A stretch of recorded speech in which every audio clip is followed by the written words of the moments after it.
your host, JC Cornell, with my co-host, the Degenerate. Degenerate, where can they find you? They can find me on Twitter at the Degen Weekly. Thank you. Happy to be here. Happy to be here too. You can also find us on the 813 TV on YouTube and Twitter. Please hammer the subscribe button.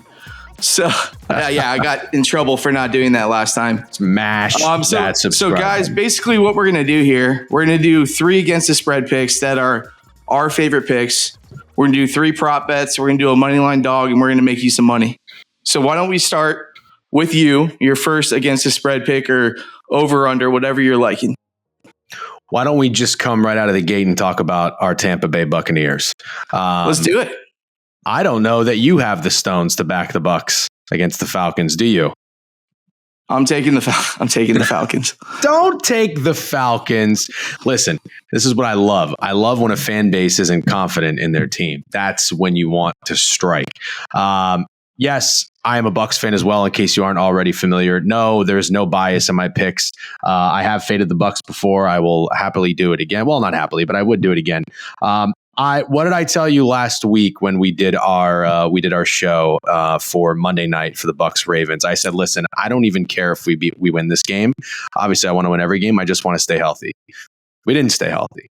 If we would have stayed healthy, I would have made the Bucs, even at -2.5, which was the look-ahead line against this game, my largest play of the season in a revenge spot against the Atlanta Falcons.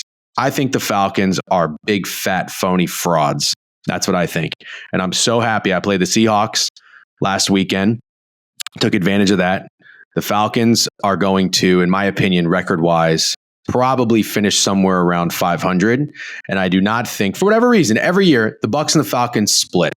Now, there is a huge disadvantage here with the Bucs missing Evans and obviously Chris Godwin. I think the Bucs are going to figure it out. And I was hoping it was going to be the Bucky Irving show, but now I'm hearing that Bucky might not play. And then I don't think he's playing. Well, I just got told, maybe you probably know more than I, 10 minutes ago, I got a text before we started this show that there might be a little life to Bucky Irving this weekend. I don't know what's going on. I don't care. It might be the Rashad White and Sean Tucker show. Isn't it a toe injury, like a turf toe or something? I don't even know, but yes, I think so. And I think this happened with James Cook not that long ago, and I don't know if he may have missed a game, but that was it. So hopefully it's not a long-term injury because we need Bucky. And I was looking forward. We're going to talk props. I was looking forward to doubling down on not only the Bucs, but Bucky Irving in this game. But listen, Kirk Cousins outside, Raymond James, pirate ship, and a defense that really has to step up. I mean, they are pathetic.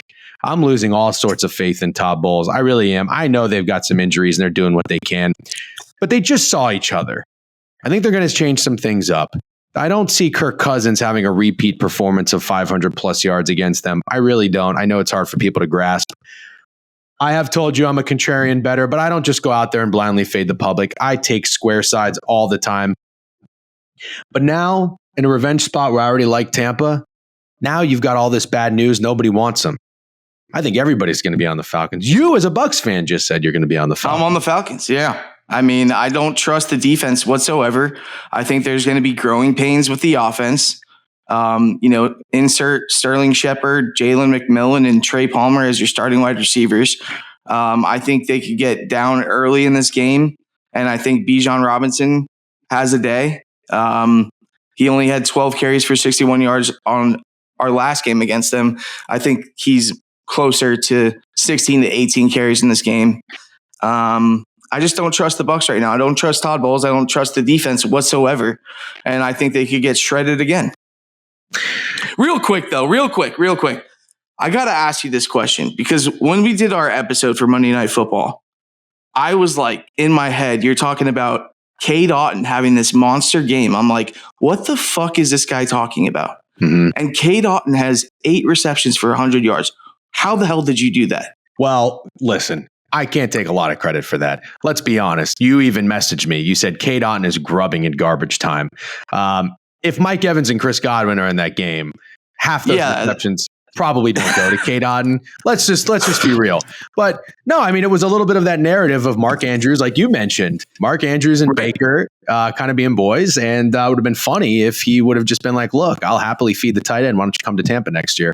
I like Kate Otten. I mean, he's not an all-world tight end, but he's serviceable. I think this could be a repeat performance, not 8 for 100, but Cade's going to get looked at. I think this is going to be sort of leaning into what you said about maybe Bijan has a day. I think both offenses are going to lean on the run.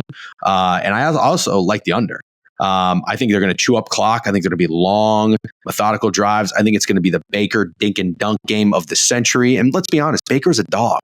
I think that is, I mean, this scheduling spot sucks for the Bucs. Absolutely sucks. Short week after you have to play the Ravens. You got to play the Chiefs next week. I think they welcome the challenge. I think Baker responds. I think it's going to be like a really tight game and a lower scoring game than people think. So give me the Bucs here. No bias. And it's honestly, it's more about fading the Falcons. I'm not into Atlanta here. And really, they haven't been that tested on the road. What have they played? 5 of their 7 games in Atlanta in a comfortable dome atmosphere. And one outdoor road game was against the Panthers. And the other one was against the Eagles. And the Eagles defense was terrible. They only put up 15 points on the road before they came back and won. So give me some weird things that happen in Tampa. Here's what I'll say about the reasons I'm taking Atlanta -2.5. Obviously, the injuries. I have a source very close to the team. Season's ruined, quote. So when I'm hearing that, I'm starting to get a little pessimistic on this team. Isn't that obvious? Wouldn't anybody? I mean, okay. You know, all right. Let's move on. Yeah, but I moving on. Green Bay, Jacksonville. I think we have different picks here. I looked at this spread. It was originally -3.5. It moved to -4. I thought Green Bay. This looks like free money to me with the way Jordan Love is playing. The offense is cooking. Jacksonville has not been great, and you're going Jacksonville in this game, and I would love to hear the degenerate pick here on why Jacksonville is going to win this game. Okay, I don't know if they're going to win. It's not going to be my MoneyLine Dawg play. It's just going to be my spread play. But I think they're going to win. I'll tell you why. It's not even so much a bet on the Jags. It's more of a fate of the Green Bay Packers. You know what I've found the most success in betting on the NFL, actually, and college football too, is looking at scheduling spots. If you look at the Packers, right, they're coming off of a game now at home where they played the Houston Texans. Not real big implications playing an AFC opponent. And they grinded out a win. I got to give Matt LaFleur credit. Look, I mean, after that playoff game against Brady, when he kicked the field goal, I was like, I'm out on Matt LaFleur. You know what I mean? This guy, I'm back in on him. I give him a lot of credit, a lot of respect. But this is a weird spot for the Packers, in my opinion, to have to go to Jacksonville before they have a showdown with the Detroit Lions next week at home. That's a massive game. You can't tell me those players can't wait to get Detroit at home, especially with the way they've been playing. And then immediately after that, they have a bye week, and then they have the Bears. I don't think, in my opinion, I think the Jags are sort of overlooked if you're the Packers. And in my opinion, there's a little bit of a public perception of nobody's really high on Jacksonville. I'm not that high either, just to be clear. Their defense is terrible. But Trevor Lawrence can, and I think will, start to figure it out. These wide receivers are making plays. Gabe Davis is not the guy I'm talking about, but Brian Thomas Jr. is the real deal. Christian Kirk is pretty good, at least in this system. He's going to start making the throws. The Jags could have and probably should have beaten the Miami Dolphins if ETN doesn't fumble in the end zone. They could have and probably should have beat the Texans on the road. A lot of people forget that too. It's a better Jags team than their record indicates. I'm not saying they're good. But let's be honest. Are the Green Bay Packers going to be a 12-5 team this year? I don't think so. I think they're going to lose some games they shouldn't. And I think this is probably one of them. But I'll take the +4 at home. I think it's going to be the non-trendiest home dog of the weekend. So give me the Jags +4. My gut on this, I've learned with gambling, always go with my gut. Don't just go with the gut, the gut, because every time I overthink something, and I go a different direction, I screw myself, and my gut always wins. But my gut is that I think the Packers win this game by 14. I don't blame you for thinking that. But let me ask you this. Is it more pro Packers or is it anti Jags? I think it's more anti-Jags a little bit. Okay. But I really do believe in Jordan Love. I think he's legit. He's going to be a really, really good quarterback in this league for a long time. Yeah. I'll tell you, the odds market agrees with you. And I sniped the Packers last year over their 7.5 win total. It was my largest play because I looked at the MVP market. I couldn't believe Jordan Love was like 30-1 to win the MVP without having started a full season in the NFL. That was up there with Tua Tagovailoa. I couldn't believe it. And now, of course, this year he came out in like the teens, but the odds market agrees. There is definitely something there with Jordan Love. I'm not selling Jordan Love stock. I just think this is a spot where the Packers kind of overlook their opponent, in my opinion. So I'm going to try to take advantage, like I said, with the points at home with Jacksonville. So real quick, when I go back to trusting your gut on these bets, classic example of me overthinking was Packers Steelers, and my gut told me Steelers all day, and my brain was like, "Oh, this is kind of exciting that Devontae is now on the Jets." You mean Jets Steelers? Sorry, what did I say? You said Packers Steelers. Sorry, Jets Steelers. Yeah, okay. That's whatever. Regardless, next game I got Baltimore at Cleveland. I think Baltimore is going to whoop them, even though Jameis is interesting now that he's a starter at Cleveland. Got to monitor that, but I am taking Baltimore minus 8.5. Too big, too strong, too fast, too good for the Cleveland Browns. Cleveland Browns, what a shit organization. I'm on the Browns to miss the playoffs as a bet. I just thought that there's too much pressure on Deshaun Watson to deliver as the most expensive player in NFL history. And I'm not a big Kevin Stefanski guy, despite the success and getting the playoffs with Joe Flacco, despite winning Coach of the Year. I've never been a big Browns guy, but I lean Browns in this game. I respect the crap out of the Ravens, although I wasn't high on them coming into the season. I'll talk about some bets that look good for me. I'll also happily share the bets that look terrible for me. I have the Ravens under 9.5. Did you have Ravens going 500? I have them under 9.5 wins, so close. Okay. So yeah. I was high on the Bengals. I thought the Steelers would be pesky, and the Ravens had some tough spots in their schedule. I mean, I'll be honest. I counted a loss at the Chiefs as a loss. Everything was looking fine. If they would have lost to the Bengals, they'd be 3-3 going into Tampa last week. Mm-hmm. Would have been okay. Mm-hmm. Derrick Henry has been unreal. He's just been absolutely unreal. I don't know if there's any stopping him. Lamar is out of this world. He looks like he can win the MVP again. I don't know what he does. As of right now, he probably is. I think you're on the right side. It's a lot of points for a divisional matchup on the road. Like you don't often see a 9.5 point favorite on the road in a divisional game, unless the Panthers are involved.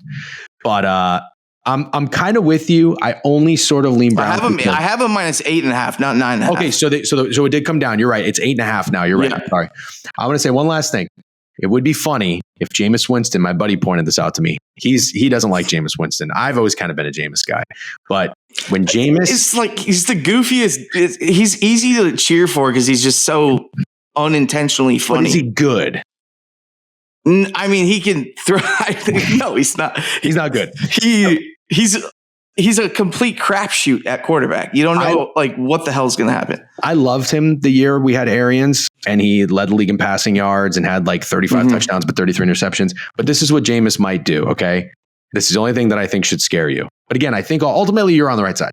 But when he was a quarterback for the Saints, the first game he went to, he went to Jacksonville? He went to Green Bay or something. Do you remember this? He had 5 touchdowns. Do you remember that? Yeah. And they won. They were 3-point dogs or something. Maybe it was Jacksonville. And then it was all downhill from there. Like his first game, he could do really well. And then everybody's like, yes, we wanted this all season, blah, blah, blah. And then it's just downhill from there.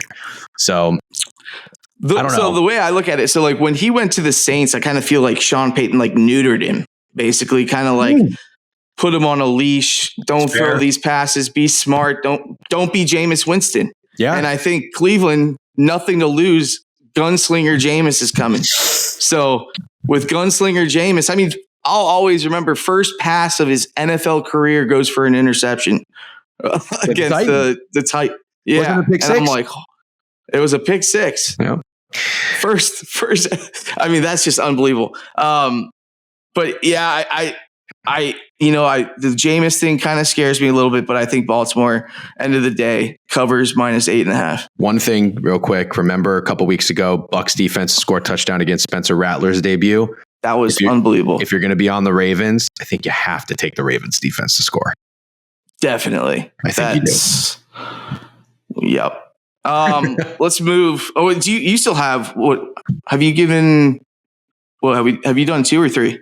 Let's see. We talked Packers and Jags. I like the Jags. The Bucs were one of my plays, and then my other ATS pick is. It doesn't have to be an underdog, right? ATS. Okay. No. I'm going to be on the Bears, and then my MoneyLine dog is going to be the Saints. Yeah, my MoneyLine dog is going to be Philly +2.5 with Cincinnati. I like that. Not really a Cincinnati believer. I think the Eagles right now, Saquon, what a stud. AJ Brown's healthy. They're trending in the right direction. I think they could go on a little streak, but I like Philly as an underdog with playing Cincinnati. I have a bet in this game, and it's not on either team. It's on a total. I like the under. I like the Bengals had a closed door players only meeting 2 weeks ago after after their loss to the Ravens, and then they came out against the Giants, held them to 7 points in New York primetime. Then they played the Browns, held them to 14, I think. They've played much better when they look like one of the worst defenses in the NFL the first couple of weeks. And then also, Vic Fangio is defensive coordinator of the Eagles. And one thing that I've been told about his scheme is that it takes players a little while to get familiar with and get used to. And I think after that bye week, already they came out and they played the Browns. They didn't allow an offensive touchdown. The Browns only scored that special teams touchdown and I think a couple of field goals. And then they played the Giants and they only allowed 3 points on the road. Pretty impressive for, again, a poor Eagles secondary defense. I lean Eagles with you on a side. I think it's going to be a lower scoring game than people think. Total's at 48. I'm going to be on the under. I think the Eagles eke out a win, maybe like 24-21. You like any field goal props there? Yeah, sure. Is that what you like? I mean, well, as you're talking about it, I'm like, shit, I mean, I might need to go look at the field goal props. I would not be afraid of that at all. All right, so let's move on to some prop bets that I got. We said 3 prop bets. I have 4. I'm going to give 4, but I'll start out with what we actually started the show with. I like Bijan Robinson over 62.5 yards rushing. The last game against the Bucs, he had 61 yards, like I said, on 12 carries. I think the Falcons get up early in this game, and Bijan gets more carries and gets over that 62 number. Okay. I'm with you. I do unfortunately think Bijan does well. And my player prop, I didn't see the line earlier, but I told you it was a guy that I wanted to hone in on. Yeah, for whatever reason, I'm looking on DraftKings, unless you can find something. I don't see a Rashad White rushing yard prop. I'd really love to be involved. I'd really love to be involved with that, but I'll tell you what, his longest rush is 12.5. I would take that. You're targeting Rashad right now? Rashad White, longest rush, 12.5.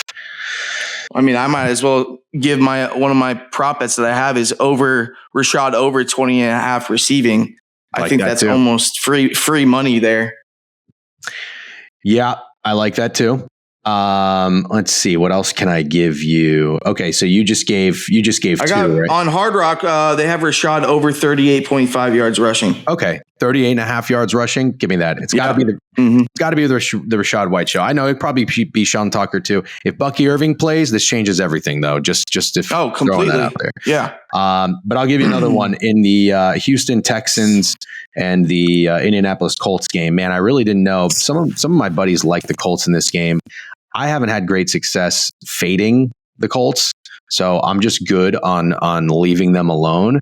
But maybe it's a little square, maybe it's obvious. I think that CJ Stroud bounces back in this game. after playing in Green Bay and only having 80-something passing yards. But again, you got a divisional opponent coming up. Like, these are the games that matter. Not an AFC team playing an NFC team as much. You know what I mean? Every game is important, but these ones are more important. Stephon Diggs over 5.5 receptions. It's minus 105. I don't know what it is on Hard Rock juice-wise, but that's what I see, 5.5. There's no Nico Collins. I mean, stats-wise, he was the best receiver in the NFL. I think CJ is going to feed Diggs, and he's got to show up like he's an elite receiver in the league. So against another prop I liked in that is I liked the CJ Stroud over 1.5 touchdowns passing. I thought that was very attractive when I was looking at it. Let me go to my next prop. I really like this. Eagles, we talked about it, playing Cincinnati. I like Saquon Barkley longest run over 16.5 yards. I think he's going to get one of those. He always does. I mean, he does do there's always that one explosive play that he has, at least, where he just bursts. My only concern is that Saquon really left it all out there against the Giants. I'm not saying that means like, I'm going to take the next game off by any means, but I mean, if you're the Bengals defense game planning for this game and you're watching last week's tape, like, obviously you're watching Saquon run for 170 whatever yards it was. The guy's so damn good. It's just hard for that not to happen. He's just so explosive. I mean, he's insane, dude. He's like insane. He's just incredible. That's my offensive player of the year. He's 18-1. I have Saquon and I have James Cook at 50-1 offensive player of the year. So I'm full. All right, quick question. Healthy Christian McCaffrey, healthy Saquon. Who do you take? I think you have to take a healthy CMC. I think. I agree with you. I mean, poor guy. Wow. I know. Yeah, it sucks. I got a sneaky. I want to hear your opinion on this. I really like this. Ray Davis, the rookie running back for the Bills. So they have James Cook, but they've shown the last couple of games Ray Davis can play. This is not one of my three, but I like Ray Davis over 21.5 rushing yards. The guy is very talented, and I think he's going to cut into James Cook's touches quite a bit going on for the rest of the season. Well, I sure hope not. As I just mentioned, that I have James Cook, offensive player of the year. Not that it has really any life, but I like James Cook as kind of an everything type of player. You know, catching it out of the backfield, running it. Ray Davis has looked awesome, though. There's no doubt about that. I think the Bills' offensive line has looked really good too. I have a prop in this game. I'm not against anything that you just said. I would be pro anything Ray Davis. This is going to be an interesting game. The Bills and the Seahawks. I don't know what side I like. The Bills 3-point favorite. Obviously going cross country, but so are the Seahawks. They were just playing in Atlanta. So there's no real travel or rest edge, I think, for either team. It's going to be interesting, man. The fact that the Bills kept running the ball and trying to score against the Titans last week kind of tells me that can I curse on this? Yeah. Like the Bills the Bills might not be fucking around. I think the Bills, especially after getting embarrassed to the Ravens, losing to the Texans, I think the Bills' offense is just going to get better and better. I think it's going to be a game where they find themselves in the lead. And I think the Seahawks are going to be playing from behind. I like some of these Seattle receivers. It's always hard to pick one. I think DK might be out or injured. I don't know if he's playing. Aren't we so due? And I hate playing this narrative. Aren't we so due for a Jackson Smith and Jigba game? I mean, this game, this dude was incredible in college. What's his over under on the receptions? 50, I mean, he's just. Well, I'm going yards.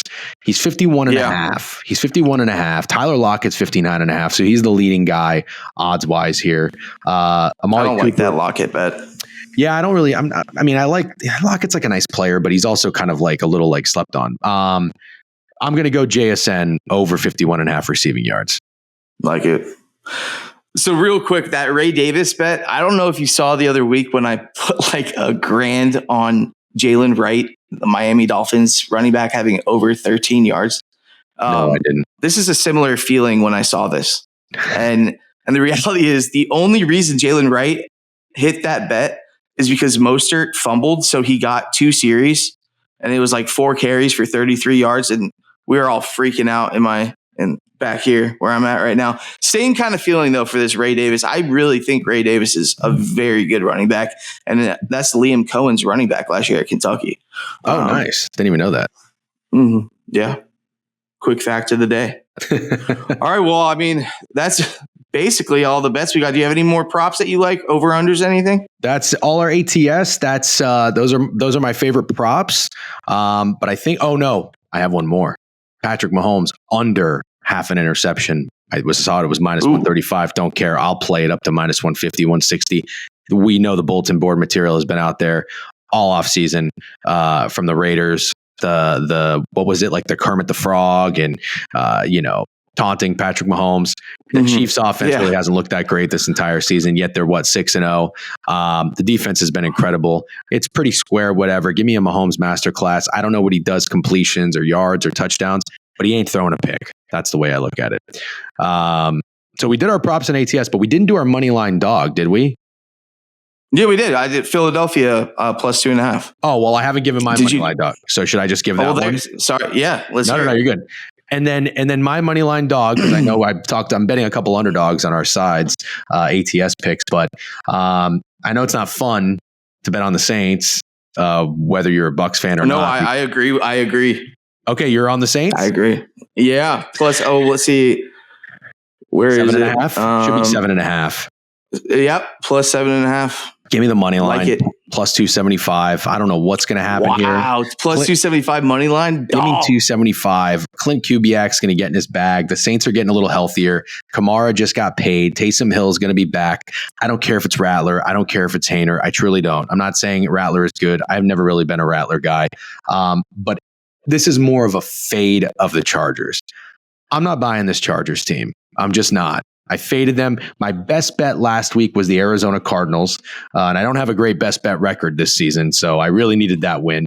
But I looked at the list of opponents that the Chargers have played this year. The Raiders with Gardner Minshew, the Panthers with Bryce Young, the Steelers with Justin Fields, Mahomes, and then the Broncos with Bo Nix. They really have not played a ton of difficult offenses.